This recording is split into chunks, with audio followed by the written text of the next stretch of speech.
Hello out there on YouTube, ladies and gentlemen, and welcome to All-Star Break for Season 10 of the NNSCRA Marvel Studios Cup Series. I am Levi McIntyre, the voice of the NNSCRA Marvel Studios Cup Series, here to welcome you to Oswego Speedway as we're getting set for two different events, 30-lap All-Star Open and a 60-lap main event, the All-Star Race itself, here at this classic dirt track up in the New York area. But I am not alone for this. I am joined by NR 2003 legend and currently top 10 in the point standings heading into this race, Mr. James Qualls. What's up, everybody? And it's great to be here for All Star Weekend at Oswego Speedway. Kind of strange to be having All Stars, and it's not Charlotte though. But hey, it's the way the schedule works out for this series. So should be an interesting race here today. And these guys truly are All Stars if you follow the Marvel Studios Cup Series. So we should be in for a good show here today. Absolutely, and we got a nice little oddball mixture of drivers here in the Open that have shown promise or have had the worst luck possible. I'd say out of all the drivers that we have in this field, the two in particular that I'm going to be having my eye on, or actually the three in particular I'm going to have my eye on, is Daniel DK, who is starting second because Daniel DK so far this season has had quite the impressive start to his Marvel Studios Cup career. He has not fallen below 5th or 6th in the point standings since the Daytona 500. Cole Deaver is the second driver I got my eye on, considering he's been very, very consistent in the first third of the season. And then the third guy is Michael Norman, who comes into this as the points leader, but has not won a race in quite a long time. So he's going to have to race his way into the All-Star race itself. And basically how this is all going to work, considering that we have 28 drivers in the All-Star race itself, the top 4 will be the ones to advance into the All-Star race itself out of the All-Star Open. So if you finish 1st, 2nd, 3rd, and 4th, you're in the main event coming up after this. But with that said, yeah, decided to go for Oswego for this season for the All-Star race, considering this track has been notorious for producing really good racing here in the Marvel Studios Cup Series in the past. So I thought to myself, why not take it to the All-Star weekend and see what happens? You bet. But regardless, let's take a look at the starting lineup for the All-Star Open here tonight. DJ Curtis is on the pole with Daniel DK starting next to him in second. Row 2, we have Riley Henry, Ryan Acosta. Row 3, Ricky Carman and Alex Hoover. Row 4, Alex Ferranti, Cody Lamas. And then row 5, Charles Sanford, Artur Castanha. Row 6, Matt Haas, Cole Deaver. Row 7, Raphael Fireblade, Michael Norman. Row 8, Hannah Klein, Jesse Turner. Row 9, Jordan Lopez, Chris Dollarton. Row 10, Patrick Smith, Joey Parkhill. And starting last is Lauren Marino. Let's get the command to fire engines for the All-Star Open at Oswego.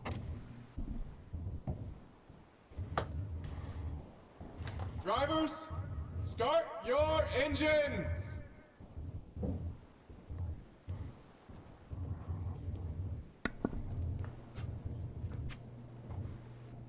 All 21 drivers now rolling around the track for the pace lap here. And yeah, so Oswego is pretty much almost like a dirt version of North Wilkesboro in terms of track length, although a little bit more banking on this track than at North Wilkesboro in the corners at the very least. And we shall see what kind of racing we're in for here tonight. Not to mention Oswego Speedway also is their main claim to fame is dirt modifieds. And here we go. Boogity, boogity, boogity. Let's go racing. Oh, I can't see the screen, Levi.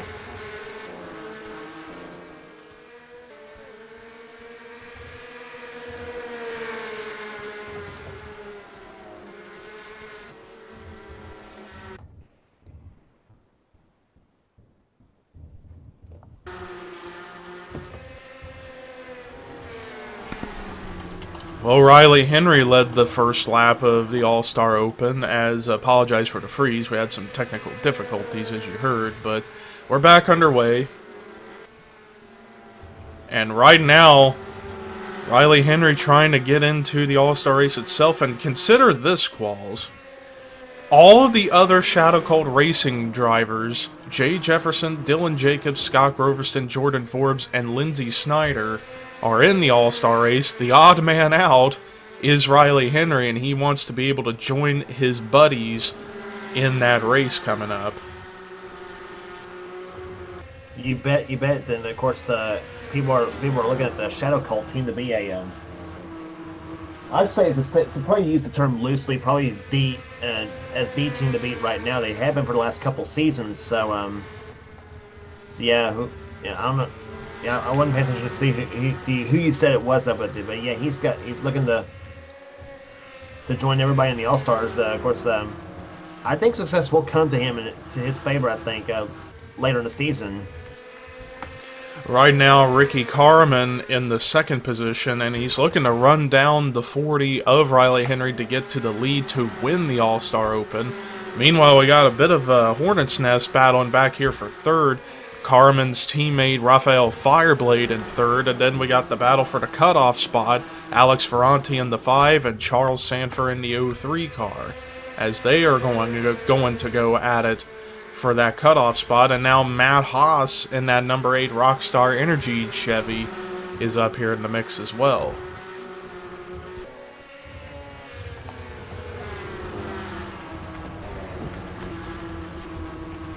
And I see Lauren Marino, who started dead last. She's already moved up 5 spots, looking to go for 6 spots. And meanwhile, Riley Henry's starting to pull away from everybody.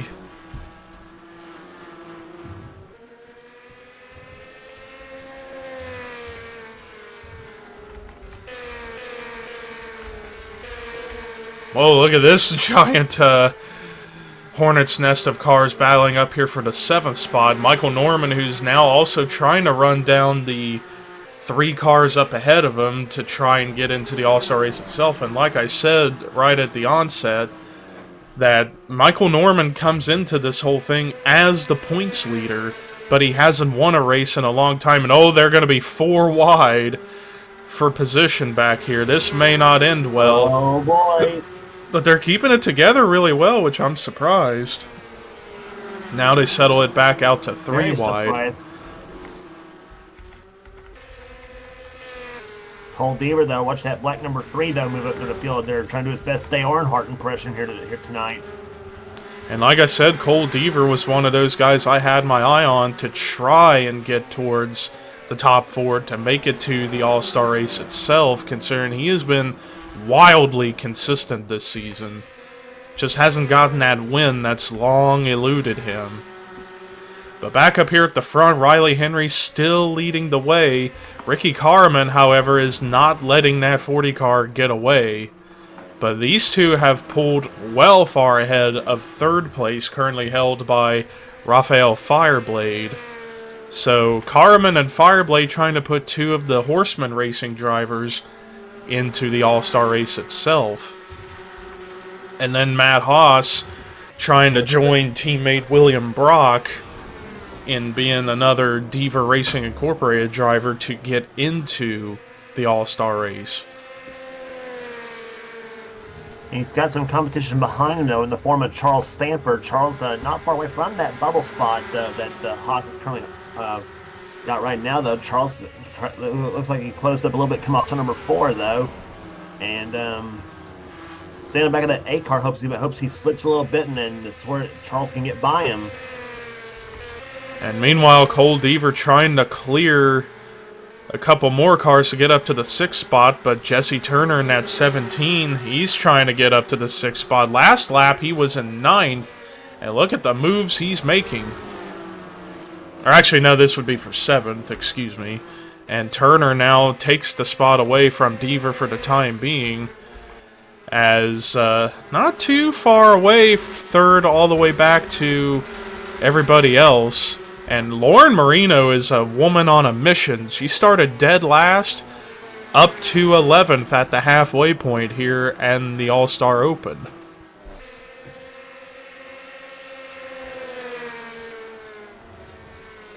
Yeah, that 38 car's been looking pretty strong here today.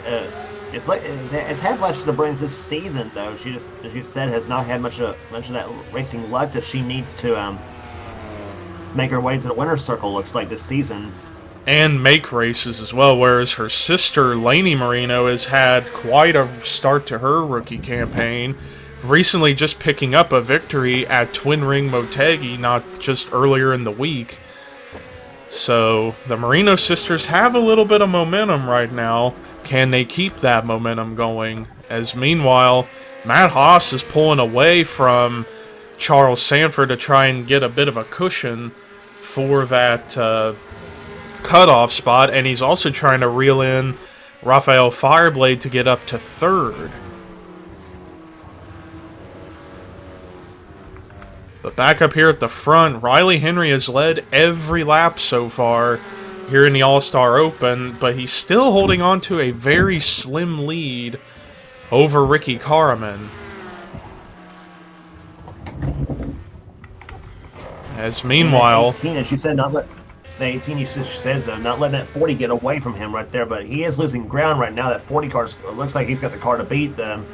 He may have one of the cars to beat for the All-Star race itself, though, but we'll see how he stacks up against the rest of the field. Absolutely. As meanwhile, Rafael Fireblade's losing some ground to Matt Haas, so that we could see a battle go on for the third spot. And meanwhile, Jesse Turner right on the back bumper of Charles Sanford. This is for fifth, as these guys are trying to get close to the two in front of them to try and get to the cutoff spot. And Turner clears Sanford for fifth. He just needs to pass one more car, and he'll get into the All-Star race itself. He needs to get around Matt Haas to get there. But the laps are clicking off. We're going to be down to 8 to go, and I don't think. And Turner's got quite a bit of distance to get to Matt Haas. As we all know, in short track racing, catching is one thing, but passing is a whole other story. As currently, it's a little over a second separating fourth and fifth. And meanwhile, another car that's trying to get into the picture, Alex Hoover in the 24, low Chevy, as he's trying to get around Charles Sanford to get up to the sixth spot, and then he can maybe work on trying to catch up to everybody ahead of him. Boy, that 24, though, putting the bumper to Sanford's car. I think Sanford's just falling off a bit right there. We saw him at the back end of Matt Haas's car a few laps ago. But yeah, his car's really falling off right now.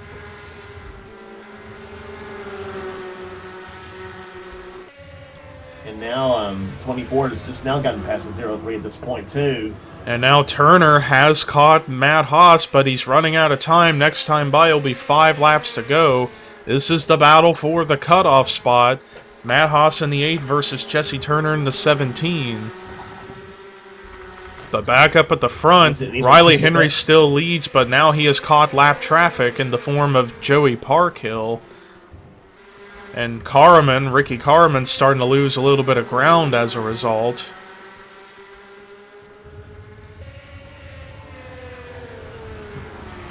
Yeah, but the one thing he's got to remember, though, the second place car could have more trouble getting past the lap traffic as the leader did. And the battle is on for that cutoff spot. Jesse Turner trying to clear Matt Haas for fourth. He's got him. And I think he's going to get him here in 3 and 4, unless Matt Haas somehow has a car strong on the outside. But doesn't quite. So Jesse Turner to fourth with 3 laps to go here in the All-Star Open. And now Riley Henry trying to put some more distance on Ricky Karaman. But he's got 2 cars battling side by side up ahead of him to try and deal with. But 2 laps left here in the All-Star Open. Yeah, if Henry can stay behind him and stay out of trouble and not get mixed up with this bunch right there, he's got it all made. And we're getting ready to get the white flag for the All-Star Open itself. White flag is out. It's held up behind the 61 car, and I don't know, that 18 may close up, but I don't think he's going to get him. I don't think he's going to get him either, and now Riley's actually going to go by on the bottom. to put Patrick Smith and Artur Castanha a lap down as the checkered flag waves. Riley Henry wins the All-Star Open at Oswego and will be joining in the All-Star Racing itself with also Ricky Carmen, Raphael Fireblade, and Jesse Turner. Congratulations to those Turner's four. Drive, though. I mean, I was impressed with Jesse Turner's drive, though. I mean, it just made a bonsai move. I mean, drove like a bat out of where to try to make his way through the field. And I didn't think he was going to catch the 8 car there for a minute, though. But he had a car strong enough to where, as you said, he could do so. Indeed. But yeah, Riley. Oh, go ahead. Not to take anything away from Riley Henry's drive. I mean, Riley drove a heck of a race. Yep, indeed, led every single lap in this event. But yeah, Riley Henry joined by Ricky Carmen, Raphael Fireblade, and Jesse Turner in making the All-Star race itself. So those 4 will be transferring over into that race to make it a 32-car race for supremacy. But with that said, yeah, the rest of the results. Yeah, Matt Haas, he was in that top 4 for so long until he just got outran by Jesse Turner at the end. Alex Hoover, solid performance in the 6th spot, but just didn't have enough to really make anything happen. Charles Sanford with a solid run in 7th. Alex Ferranti in 8th. Lauren Marino started last, finished 9th, but maybe with some more laps she could have had something, or a caution would have come out, she could have had something. But still, a 9th place run is nothing to be ashamed of. And Cole Deaver rounding out the top 10. And then there's your top 20 and top 21 to end off the All-Star Open. But stick around, as coming up in just a moment, it's time for 45 laps of racing for the All-Star race itself. So stick around, we will be right back. Hello ladies and gentlemen, and welcome back to All-Star Break here at Oswego Speedway, as we are getting set for 45 laps of racing here for the All-Star race itself. So after adding in the 4 drivers that transferred via the Open race, we got a 32-car field for the All-Star race itself. I believe this is the biggest field we have ever had for an All-Star race in the Marvel Studios Cup Series, or at the very least the biggest field we've had in quite some time. Goes to show you how many different winners we've had the past 2 seasons, as well as all the different champions and All-Star race winners galore.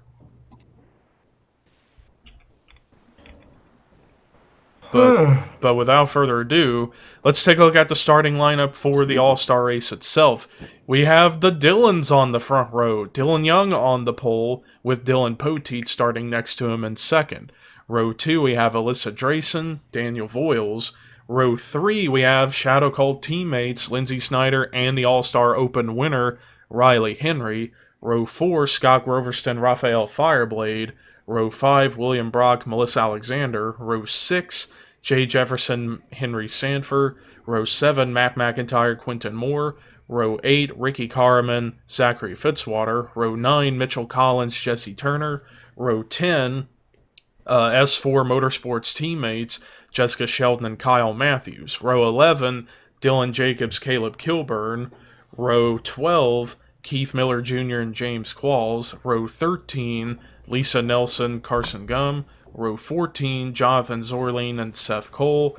Row 15, Laney Marino, Rafael Leduc. And finally, row 16, we have Charles Belding and Jordan Forbes. Let's get the command to fire engines for the All-Star race here at Oswego.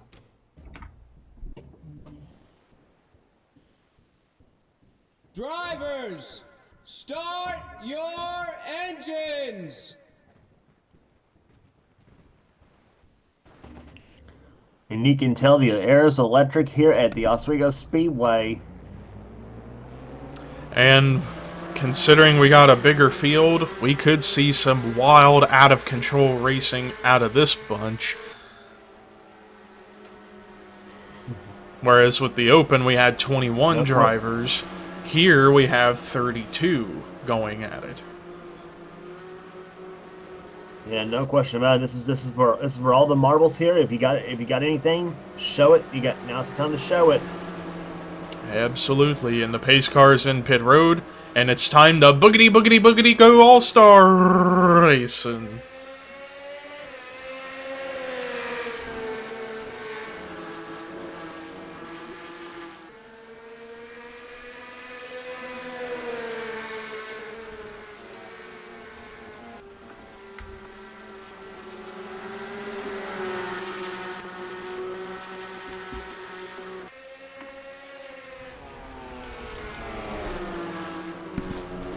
Well, Alyssa Drayson.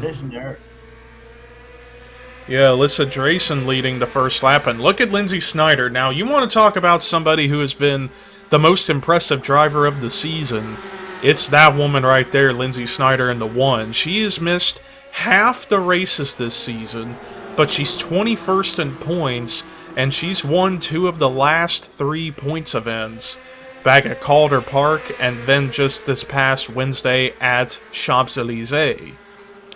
So she has definitely been very impressive in her short career here in the Marvel Studios Cup Series, and she wants to add an All-Star trophy to her resume. But right now, here comes William Brock with a full head of steam, trying to get by Alyssa Drayson for position. And he clears it. And we know William Brock can flat out drive a car too. We see it a lot of times in the NNSCRA himself. So, and he's pulling away from the rest of the field too at this point as well. Though I think Brock's got a strong setup though. I mean, of course you got some teams that tested as well too at Oswego to try to get ready for the All Stars themselves as well. So, but we got another driver who could be coming up. McIntyre's moving his way through the field nicely. I was just getting there. Yeah, Matt McIntyre now working his way up through the field. But wow, look at that lap time for William Brock at 20.3. Fastest of all drivers so far in this race. And look at the lead he's trying to grow. Last time by it was 1.11 seconds. Let's see, this time it is 1.5 seconds, as here comes Ricky Carman, who finished second in the Open. He might have a car to beat here in this race if things work out. But he's got one of the best behind him, Jessica Shelton, in a 0-2 car. She just got past McIntyre for fourth position. Excuse me. Where are we at? Anyway, but now she moves inside of the 18 now for second place. Though she may be on the move to try to catch William Brock. Perhaps, but that last lap, William Brock had an even faster lap time of a 20.244, although Sheldon almost matched it as she ran a 20.321. And she finally clears Ricky Carman for second. Now she can focus on trying to run down the 29. You usually don't hear the words hooked up in a drive on a short track, especially not on the dirt track neither, because the dirt track usually anything goes. But I think that's what they need to do is to stay together like this and see if they can try to catch the 29 car. But she said the 29 cars have been so darn fast here. I don't know if he can be caught unless barring anything goes wrong with the 29 machine. And lap time wise, Sheldon and Brock were almost identical, although Brock was 5 thousandths faster than the O2, so these two are pretty much close together. Ricky Carman not too far off lap time wise. And oh man, William Brock just continues to just light up the charts. 20.149. Wow. Can we see a 19-second lap here today before this is all over? I don't know if that will be possible. It'll be close. Well, Brock just ran even faster. 20.117. Looking around the field to see what kind of battles are going on. Right here is a battle on for the 6th spot between Matt McIntyre and Jesse Turner. Yeah, 3 of the 4 drivers that transferred in the Open are up here in the top 10. Ricky, Jesse, and Fireblade are all up here. And oh my goodness, Brock is really trying to get into the 19-second mark. Lord. 20.06 on that lap. But he went considerably slow on that lap, and Sheldon actually beat him out, so now Sheldon may be trying to get the lap times proper and see if she can't run down the 29 this time. But now it's 30 laps to go, still plenty of time for stuff to happen. And maybe Brock's now backing down on the lap times because I think he's pushing his before he realizes he pushes he realizes he pushes equipment pushing his equipment a bit hard. So I think it's the last thing you want to do is wear your equipment out and have the second place driver catch you. Mm-hmm. But I don't know, 2013 that time on a lap time. And Sheldon's starting to slow down considerably. But yeah, right now the entertaining thing we're trying to see here is if William Brock can run a 19-second lap time. That time he was way off, and Sheldon was much faster.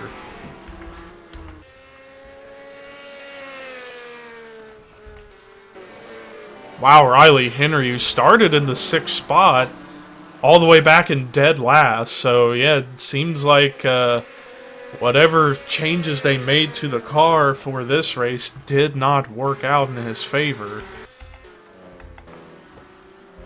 Still early on, still almost halfway through the race, so he's still got some time to maybe make some progress in this race there. So ain't over yet. Maybe.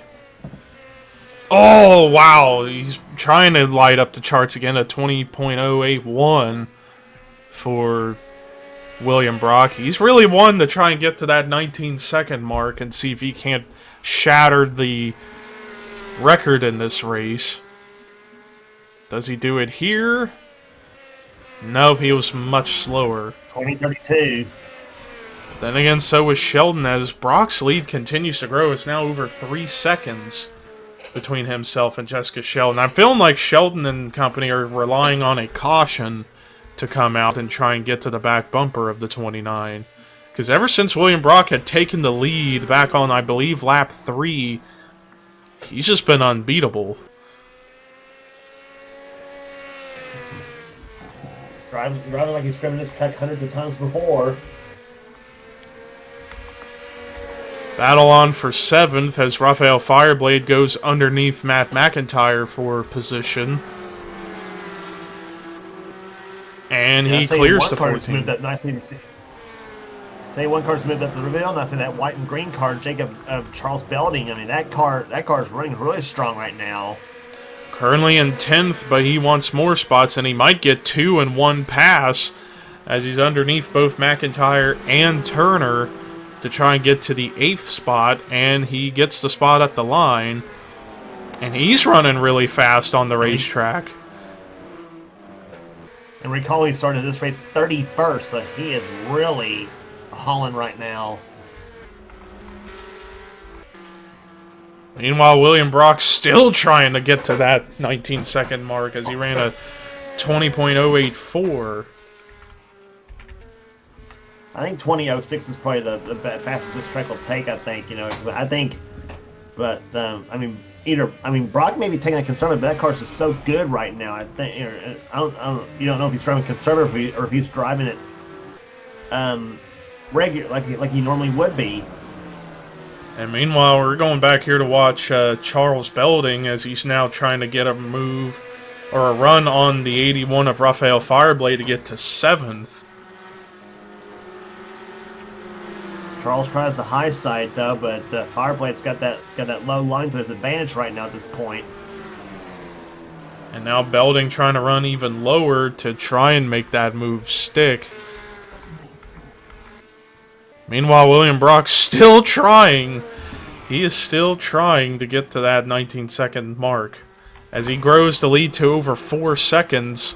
As Ricky Carmen actually starting to reel in Jessica Sheldon for 2nd, as Sheldon's probably used up everything she's had. And Carmen trying to be a little bit more conservative, trying to run down the O2. Although Sheldon just now ran her fastest lap of the race.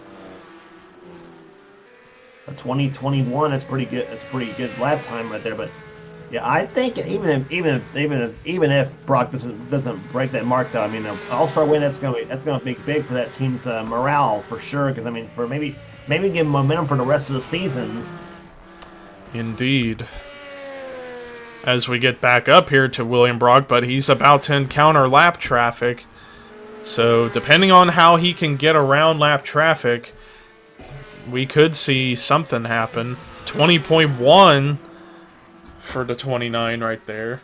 4.25 second lead now over the 02, but with him approaching lap traffic, depending on how lap traffic's going to be, it could benefit or be a detriment to Jessica Shelton. And not to mention too, I noticed one thing with Brock's car and even Shelton's as well too. They haven't even hit high gear. They're keeping the motors wound up in third gear at this point though. Yeah. And Sheldon just now ran her fastest lap at 20.8181. But Brock ran a pretty fast lap time right there as well. And somehow Sheldon actually matched her previous lap. Somehow, some way. But now William Brock dealing with lap traffic, and now he's trying to get around Jay Jefferson to put him a lap down.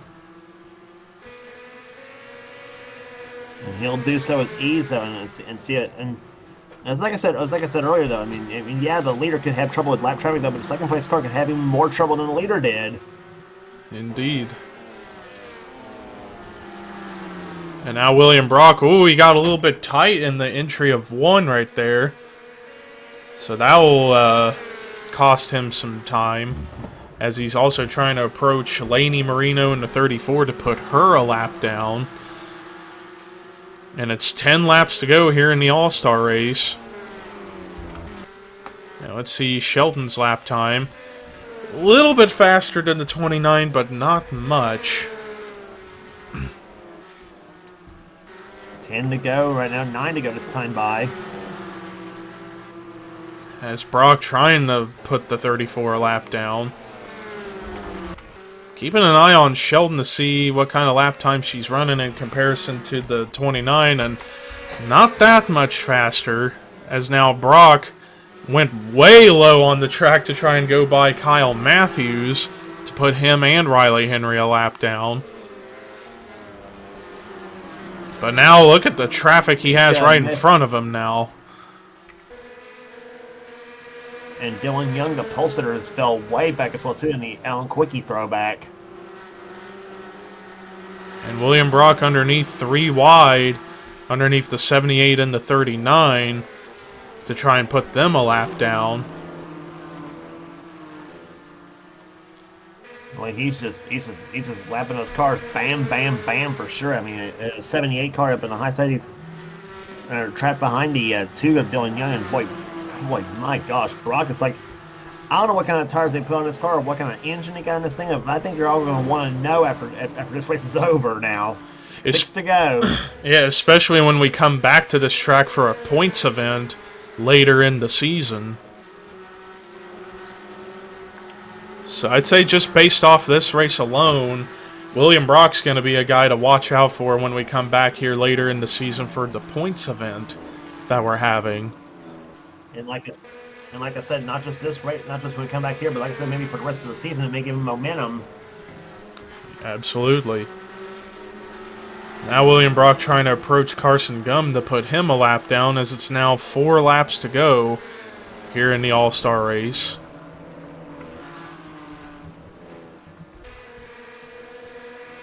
Meanwhile, let's go back into the lead lap cars and see what kind of battles we're seeing. Battle on for 5th. Daniel Voiles has the spot, but Charles Belding wants it, as he's right there on the back bumper of the 26. I think Belding, if there's a hard charger war, Belding I think gets everybody's vote right now. 31st at the 5th now, or 6th position I should say now for in this race there. But that 91 car, I think next to William Brock, I think he's been the most impressive car out there so far here today.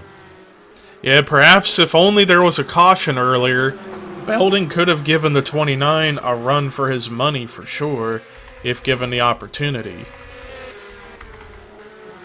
But back up to William Brock as he's trying to put Zachary Fitzwater lap down, and the white flag is out here at Oswego. Got it on cruise control. He's got the stereo on, probably listening to the engine. Boy, just humming along on all 8 right now, and about to take the checker flag and his biggest win of his life. And out of 4, checkered flag out. William Brock wins the All-Star race in Season 10 here at Oswego. Huge victory for that 29 car. And a big win not just for himself, but for the team of Diva Racing Incorporated to give them some momentum heading into our next set of races. Because a reminder, our next set of races is going to be the biggest swing of them all, the Midwest Swing. And that's going to be quite something. But that's Monday. We are here at Oswego as William Brock pulls off the big win here tonight and gets it here in the All-Star race itself. But let's look at the rest of the results. Jessica Sheldon, I feel like if there was a caution, she might have been able to make something happen to get to the lead. But still a great second place run to give her momentum. Ricky Carman almost went back-to-back second place, but finishes 3rd here in the All-Star race. Lindsey Snyder continuing to impress with a 4th place run, and Charles Belding finally got that 5th place finish. And like we said, if there would have been a caution earlier in the race, Belding could have been the big competitor to the 29, but we'll never know. Daniel Voiles with a solid run in the 6th spot. Henry Sanford, great run in the 8th position. Great run in 7th. Great run in 8th for Raphael Fireblade. Solid 9th place finish for Matt McIntyre. And Jesse Turner rounding out the top 10 and 10th. Then there is your top 20, top 30, and then the final 2 in the field. Well, that does it for our coverage here tonight, here for the All-Star race here at Oswego. Thank you, James Qualls, for stopping by the booth.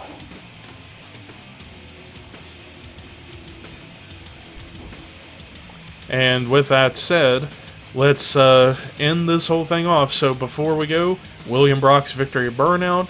And until next time when we get back to points racing on Monday, this is Levi McIntyre signing off.